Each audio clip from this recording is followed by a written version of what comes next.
아멘. 하나님 말씀입니다. 오늘도 생명의 말씀을 통하여서 하나님의 은혜가 우리 모두에게 풍성하기를 주의 이름으로 축복합니다. 우리 나는 그리스도입니다 표 시리즈 네 번째 시간입니다.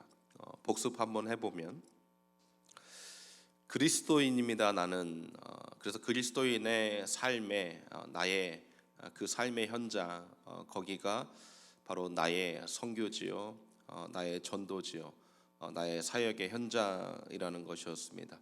두 번째로 그리스도인으로서 우리가 그 사역의 현장으로 나아가기 위하여서는 주일 안식일로부터 시작이 된다. 그래서 주일 예배가 굉장히 중요하다라는 것을 우리가 나누었죠.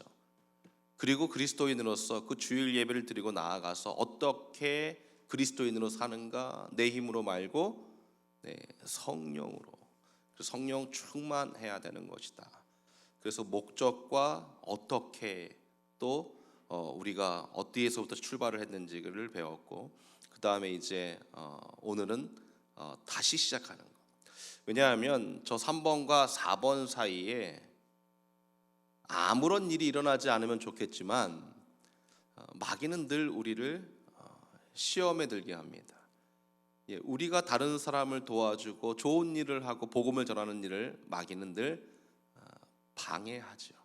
그래서 여러 가지 일들이 있게 되는데 오늘은 좌절과 절망에 대해서, 그래서 거기에서부터 다시 시작하는 믿음에 대해서 오늘 공부하고, 그리고 이제 다음번에는 진정으로 마귀가 우리에게 시험을 주는 그 시험은 무엇인가에 대해서 배우고, 그리고 마지막 시간에는 이제 우리의 삶의 종착역이 이 땅이 아니라 저 천국인 것을 배우면서 나의 종말의 하루하루는 어떻게 살아야 되는가, 우리 그러한 부분을 계획하고 있습니다. 자, 오늘은 이제 네 번째 리셋, 다시 시작하는 것입니다. 컴퓨터 하시는 분들 또 뭐 요즘엔 다 스마트폰 뭐 이런 패드 갖고 있으시니까 뭔가 잘 안 되면 어떡하죠? 다시 껐다 켜 그러잖아요. 그게 사실 가장 낮은 단계의 리셋이죠. 그런데 잘 안 돼. 그러면 어떡하죠? 공장 초기화, 한국말로는, 영어로는 팩토리 리셋 해봐 이렇게 얘기합니다. 그래서 처음 나왔을 때 그걸로 다시 리셋을 하는 것이죠.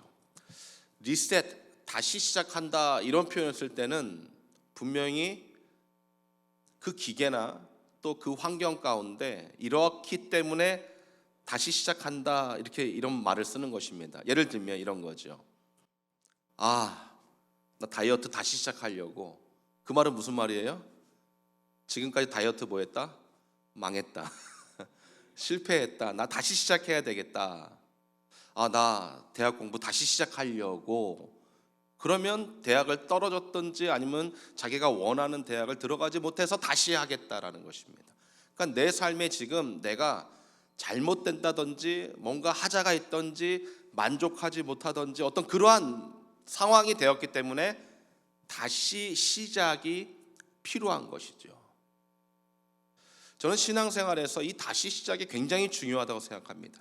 그래서 주일 예배가 중요하지만 주일 예배를 통하여서 한 주간의 삶을 반성하고 뒤돌아보면서 하나님의 은혜를 감사하고 다시 시작할 수 있는 은혜로 말미암아 하나님이 내일 우리를 눈뜨게 해주시면, 호흡하게 해주시면 다시 건강하게 주의 사명을 감당하는 다시 시작, 이것이 너무나도 중요하다라는 것입니다. 그러기 위해서는 무엇이 필요한가? 옷자락만한 믿음을 붙잡는 열심이 있어야 됩니다. 꼭 기억하십시오. 옷자락만한 믿음을 붙잡는 열심이 있어야 된다.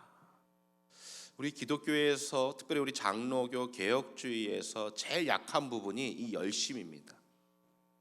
근데 우리 개혁주의 장로교는 왜 그러한 것을 제가 어떻게 보면 부러워하는 것인데, 너무 신학에만 치우쳐져 있는 신앙교육을 했기 때문에 그렇습니다.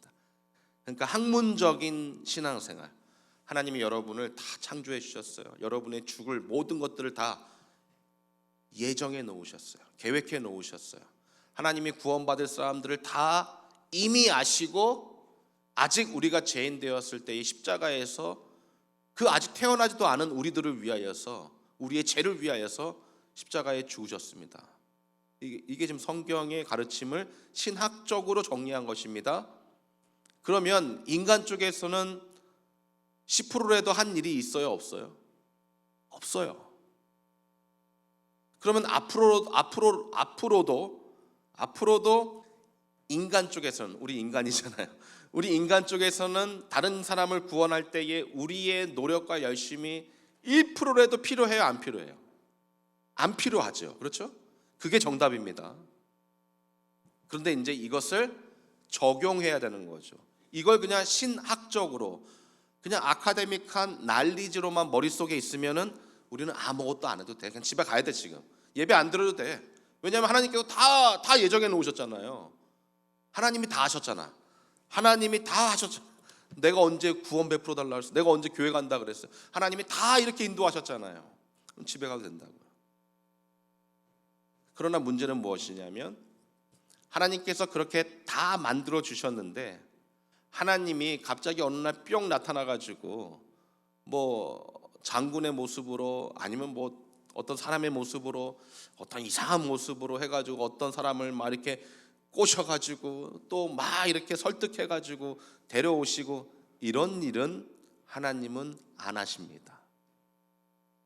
물론 꿈을 통하여서, 뭐 어떤 자기 개인적인 초자연적인 현상을 통하여서 올 수도 있겠지만, 성경은 하나님께서 그렇게 우리를 구원하시고 찾아오신다라는 말씀이 없어요.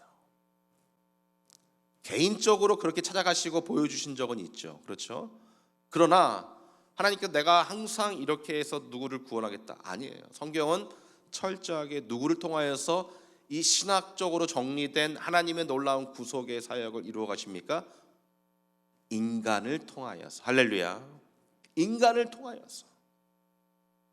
항상 하나님께서는 우리에게 구원을 베풀어 주십니다. 근데 마지막에 구원을 꽝꽝꽝 도장 찍는 일은 누구에게 맡겨주셨어요? 여러분에게 맡겨주셨잖아요. 그래서 여러분이 무엇을 하셨습니까? 신앙의 고백을 하시는 거잖아요. 제가 죄인입니다. 누가 가르쳐주지 않았는데 내 입에서 욕도 나오고 거짓말도 나오고 남한테 사기칠 수도 있고, 이게 뭐의 문제예요? 죄의 문제. 죄의 문제. 아, 나 죄인 맞구나. 아, 나 이거 해결받고 싶습니다. 아, 예수님이 필요하군요. 그래서 예수님께서 이미 다 구원을 이루어 주셨지만 이것을 내 것으로 받아들이는 그 마지막은 우리에게 맡겨주셨어요. 그게 바로 믿음의 열심인 거예요. 그러나 중요한 것은 그 믿음은 누구로부터 주어지는 것입니까? 하나님으로부터 주어지는 것입니다. 믿음은 내가 믿습니다, 내 믿음을 주시옵소서, 뭐 그렇게 해서 어느 순간 올 수도 있습니다. 그러나 분명한 것은 지금 내가 기도하는 것 자체가, 지금 믿음은 누구 쪽에서만 주실 수 있는 것입니까? 하나님 쪽에서만 주실 수 있는, 이걸 꼭 기억하셔야 돼요. 오늘 그 혈류증 앓는 12해 동안, 12해라는 것은 12년 동안 몸에서 나오는 피가 멈추지 않는 것입니다. 그러니까 12년 동안 몸의 피가 멈추지 않았다는 것은 얼마나 힘든 그러한 시간을 보냈겠어요. 자, 지금 예수님 시대에 율법이 존재했습니다. 예수님이 율법이 나쁘다고, 지키지 않아도 된다, 이런 말씀 안 하셨습니다. 율법을 지켜야 되는 거예요.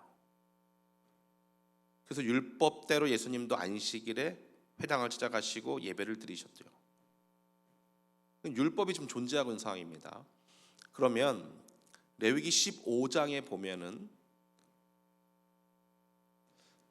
몸의 유출병에 대해서 부정한 사람으로 이 기록을 남겨놓았습니다. 거기에 보면은 이제 여자들이 유출하는 혈류증과 같은 하열, 심지어 여자분들이 한 달에 한 번씩 몸에 이상을 느끼는 그러한 부분도 부정하다 기록하고 있습니다. 그런데 하루가 아니라 12년 동안 이 엄청난 아픔을 겪고 있는 것입니다. 이 여인은 분명히 율법을 알았던 사람이고 구약을 알았던 사람인 것 같아요. 그래서 오실 메시아인 것을 알아봤을 것으로 보고 있습니다. 그러니까 하나님에 대한 존재에 대한 어떤 그런 아주 조그만한 어떤 지식이라도 있었던 것이죠. 그런데 어느 날 예수님이 지나가는 모습을 보고 그 예수님께 나아가서 예수님하고 말도 못하고 예수님의 그 옷자락을 만졌어요. 어떤 성경은 옷을 만졌다, 옷자락을 만졌다. 그러니까 이 옷의 엣지를 만졌다라는 건데, 이 엣지라는 것이 거의 대부분의 학자들이 동의하는 건데요.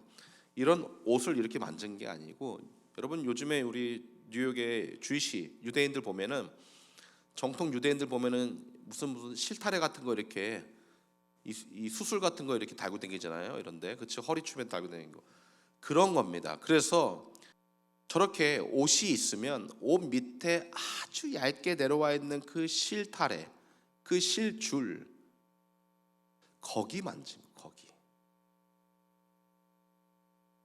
그러니까 거기를 만질 만한 믿음만 있었던 거예요. 그런데 그 저 조금만 만지면은 내가 낫겠다라는 그 믿음이 있었던 것이죠. 그 믿음 누가 주신 것입니까? 예수님이 주신, 하나님이 주신 것입니다. 12회를 알았습니다. 많은 의원들을 만났습니다. 돈 엄청 썼을 것입니다. 좋다는 약 다 먹었을 것입니다. 근데 낫지 않습니다. 얼마나 절망적이겠습니까? 그런데 이 여인은 그 절망에서 다시 시작하는 것입니다. 어떻게 해요? 옷자락만한 믿음을 잡는 다시 시작으로. 여러분, 이 여인이 이 예수님 앞에 나와서 다시 시작, 그 옷자락만한 믿음으로 옷자락을 잡는 것이, 이게 쉬운 것이 아닙니다. 굉장히 어려운 것입니다. 율법이 존재했습니다. 레위기 15장에 보면은 율법으로 부정한 사람은 사람을 만날 수가 있어요, 없어요? 없어요. 부정한 사람이 이거를 딱 만지기만 해도 이 물건은 어떻게 돼요? 부정해져요. 그래서 부정한 사람은 철저하게 격리돼 있다가 뭐 시간이 지나거나 아니면은 누군가 확인을 해줘야 돼요. 그러니까 부정에서 정결로 바뀌는 순간이 있어요. 대부분이 어떻게 정결하게 되냐면 회막문 앞에 와가지고 제사장한테 자기의 모든 것을 보여줘야 돼요. 그래서 제사장이 딱 보고 너 합격, 그러면 그때부터 다시 자기 집으로 돌아갈 수 있었어요. 그러니까 지금 율법이 존재했기 때문에 이 12해 동안 혈루증을 앓는 이 여인은 절대로 저 군중 사이에 들어갈 수 있다, 없다? 없다. 어떻게 들어갔을까? 어떻게? 목숨을 내어놓고 들어간 것입니다. 만약에 여러분 갔다가 안 고쳐지면 어떻게 돼요? 예? 갔다가 안 고쳐지면 어떡하냐고요. 이 사람이 12년 동안 병에 걸려 격리됐던지 따로 살았단 말이죠. 사람들이 알았을까요? 몰랐을까요? 네? 알지요. 왜냐하면 이 사람 옆에 가면 어떻게 되니까요? 부정하게 되니까. 2m 안까지만 들어가면 부정해지는 거예요. 2m면은 우리 권사님하고 나하고 조금 더 가까워지면 부정해지는 거예요. 네? 그렇기 때문에 엄마들이 그러는 거예요. 애들한테 야 저기 집 보이지? 저 집은 절대 가면 안 되는 거야. 이 얘기를 몇 년 동안 했겠어요? 12년 동안 했던 것이죠. 근데 이 여인은 목숨을 걸고 가는 것입니다.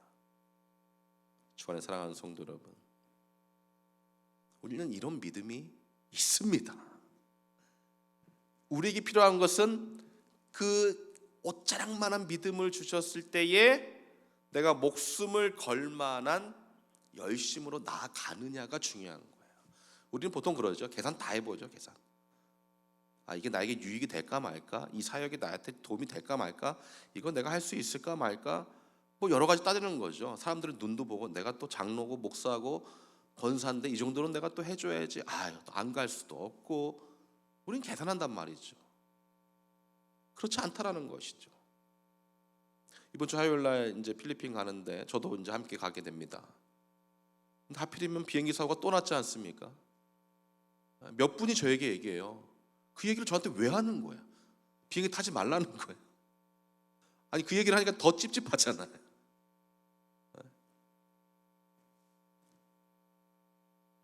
그거 계산하고 비행기 타야 되겠습니까?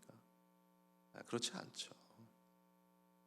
이미 계획되고 제가 비행기를 탈 수 있으면 타야지. 자꾸 비행기 사고 난다고 찝찝해. 성도들 자꾸 얘기하는데 그냥 살짝 나만 빠져? 그럴 수 있습니까? 그럴 수 없다라는 것이죠.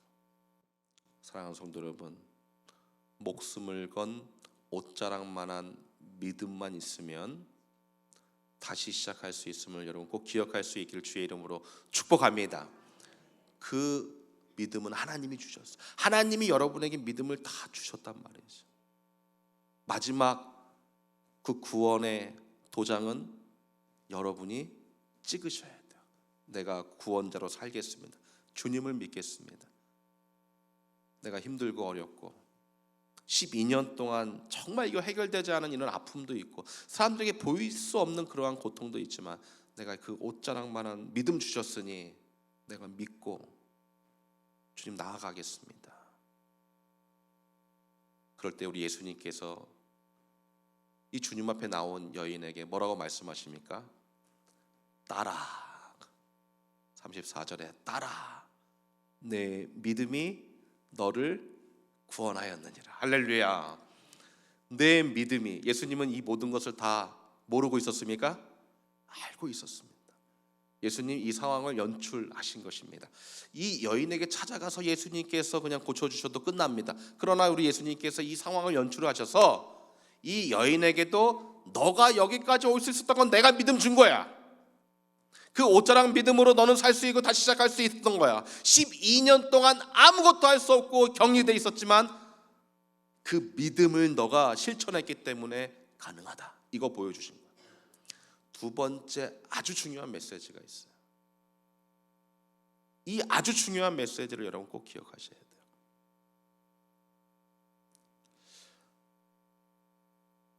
이 지금 예수님께서 야이로의 딸을 고쳐주기를 위하여서 지금 가고 있는 것입니다. 그래서 지금 다른 사건 중간에 갑자기 이 이야기가 싹 들어와 버린 것입니다. 그래서 지금 이 이야기가 이 혈루증의 여인 사건이 너무나도 중요한 것을 보여주고 있는 것입니다. 지금 다 유대인들입니다. 왜냐하면 유대인들은 이방인과 같이 있을 수 없어요. 그러니까 회당장, 유대인의 가족을 구원하고 고쳐주기 위하여서 도와주기 위하여서 지금 예수님께서 군중들과 함께 쭉 움직이는 것입니다. 예수님 왔다 그러니까 사람들이 막 몰려온 것이죠. 그러니까 이게 분명히 유대인들로 가득 찬 곳이라는 것이죠. 유대인들의 가장 큰 특징은 선민 백성, 선민 의식 그리고 가족 공동체입니다. 언약 공동체. 이걸 굉장히 중요하죠. 그래서 부정한 사람이 있으면 어떻게 한다고요? 진영 바깥으로 가게 해서 살게 한다고요. 예수님은 지금 쭉 가고 있다가 갑자기 이 사건이 너무 중요한 거예요. 너무. 그래서 이 여인에게도 그 중요한 메시지를 주게 돼요. 따라 내 믿음이 너를 구원하였다. 이 사건을 지금 누가 보고 있습니까? 유대인들 많은 사람들이 보고 있습니다. 예수님 그 사람들에게 하고 싶은 말씀이 있었어요. 그게 뭐였을까요? 솔직히 제가 아까 거만 말씀하고 설교가 다 끝난 거였어요. 근데 어제 저녁 6시에 제가 신방에 있었는데 가기 전에 2시간 동안 계속 설교를 이렇게 좀 되새기고 묵상하고 특별히 이렇게 성찬식이 있을 때 설교가 좀 짧아야 되지 않겠습니까? 그러니까 부담이 돼요 저한테. 성찬식이 없으면 훨씬 더 편한데요. 그렇게 있다가 놀라운 거를 제가 배우게 되었어. 생각해 봤더니 이미 다 신학교 때 배웠던 건데 잊고 있었어. 구약의 율법으로는 부정한 사람은 같은 진영에 있을 수 없어서 격리되거나 따로 살았어야 됩니다. 그리고 다른 사람을 만날 수도 없고 다른 사람에게 갈 수도 없습니다. 제가 아까 말씀드린 대로 시간이 지나서 그 부정함에서 해방되는 그러한 사람이 있고, 그렇지 않은 경우 대부분이 다 제사장에게 와가지고 자기의 몸을 보여야 되는 것입니다. 그래야 정결한 사람이 되는 것입니다. 그러면 이 사람이 격리되어 있다가 제사장에게 오려면은 광야 가운데서 뭐 이 사람은 혼자 저기 어디 그럴 수 없는 거야. 사람들이 사는 곳에서 조금 떨어진 곳에 있는 것입니다. 그러니까 눈으로 확인이 될 수 있는 곳에. 그러면 여러분이 부정한 사람들이에요. 그래서 이제 나 지금 다 된 것 같아. 나 난 것 같은데 제사장한테 가야지. 그리고 이제 저 문을 열고 이제 집 밖으로 나가서 제사장한테 가야지. 회막으로 가야지. 그리고 가는데 사람들이 여러분을 보면 뭐라고 할 것 같아요? 예, 부정한 사람입니다. 아이고 다 나셨어요? 감기 나셨어요? 우린 이렇게 물어볼 텐데 그 당시에는 어떻게 했겠습니까? 야야야 오지마 코로나 걸려 오지마. 그때는 그 누구도 이러한 부정한 사람들 낫는지 안 낫는지 확인이 불가능했기 때문에 마지막까지 가까이 갈 수 없었단 말이죠. 그래서 누가 있었냐면 일부러 부정해지는 사람들이 있었어요. 내가 이 말을 들으면서 그렇지 맞아. 유대인들 중에서 제사장들도 이 혈류병이나 유출병이나 전염병에 걸린 사람들을 가서 확인을 못하는 거예요. 왜냐하면 자기도 걸려 죽을까 봐. 그래서 유대인들 중에서 특별히 죽음을 앞에 둔 노인들이 일부러 부정하게 되는 거예요. 누구랑 같이 있으려고? 그 사람들과 같이 있으려고. 할렐루야. 12해 동안 혈류증을 앓고 있는 이 여인을 예수님이 능력이 있고 죽은 자를 살린다고 했을 때에 그 누구도 일부러 부정해져서 이 여인을 예수님에게 데려오는 사람이 있었다 없었다? 없었다.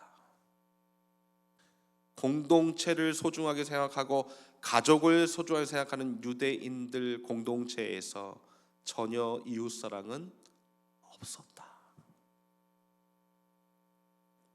오늘 다른 사람을 위하여서 여러분 부정해지실 수 있습니까? 다른 사람을 위하여서 함께 외로워해 줄 수 있는가? 다른 사람을 위하여서 같이 손해 볼 수 있는가? 우리 예수님 지금 이 사건을 통하여서 그 수많은 군중들에게 그 누구도 이 여인을 위하여 희생한 사람이 없었다. 회당장 야이로의 딸을 구원하러 가시면서 내가 가서 이 어린 소녀를 달리다굼 일어나라 하고 고치는 그 사건보다 그 사건을 구경하러 모인 너희들에게 진정으로 필요한 이 옷자락만한 믿음으로 다른 사람을 위해 함께 부정해지고 함께 가난해지고 함께 울어줄 수 있는 그 은혜가 필요한 것을 가르쳐주고 있는 것입니다. 사랑하는 성도 여러분, 그렇게 하기 어려울 것입니다. 저도 어제 그 말씀이 이제 정리되면서 정말 이 부정한 사람이 다른 사람에게 또 부정한 사람이 돼야 되고 희생해야 되고 나 같은 사람이 다른 사람을 위하여서 이러한 모습으로 될 수 있을까? 내가 목사이지만 이거 정말 나도 어려울 텐데 우리 성도들 해야 되는데, 그럼에도 제가 말씀을 오늘 선포하는 것은 옷자락만한 믿음이 저에게도 있기 때문에 그렇습니다. 그 옷자락만한 믿음으로 우리 주위의 어려운 자들에게 진정으로 사랑을 실천하는 우리 모두가 되기를 주의 이름으로 축복합니다.